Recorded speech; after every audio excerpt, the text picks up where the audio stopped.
ठाकरेंच्या शिवसेनेचे खासदार अनिल देसाई यांनी राज्य निवडणूक आयोगाला पत्र लिहिलंय। 15 डिसेंबरला अंतिम मतदार यादी प्रसिद्ध करण्याचं आश्वासन देण्यात आलं होतं, मात्र सायंकाळपर्यंत ती ना आयोगाच्या संकेतस्थळावर उपलब्ध आहे ना महापालिकेमध्ये। मतदार यादीतील प्रक्रिया अपूर्ण असताना निवडणुकांची घोषणा करणं म्हणजे मतदारांच्या हक्कांवर घाला आणि लोकशाही प्रक्रियेची थट्टा आहे, असं पत्र अनिल देसाईंनी लिहिलं।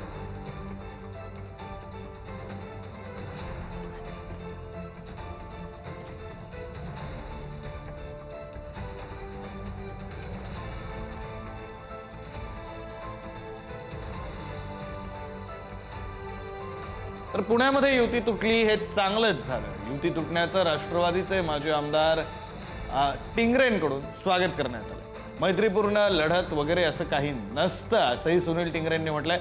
आम्हाला कुणाच्याही मदतीची गरज नसल्याचंही टिंगरेंनी नमूद केलंय।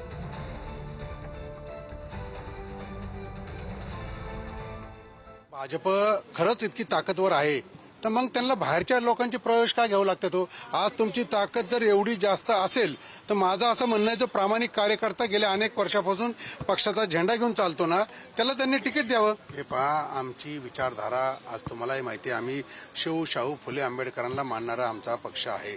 पुरोगामी विचाराला या ठिकाणी बरोबर आम्ही चालत आहोत।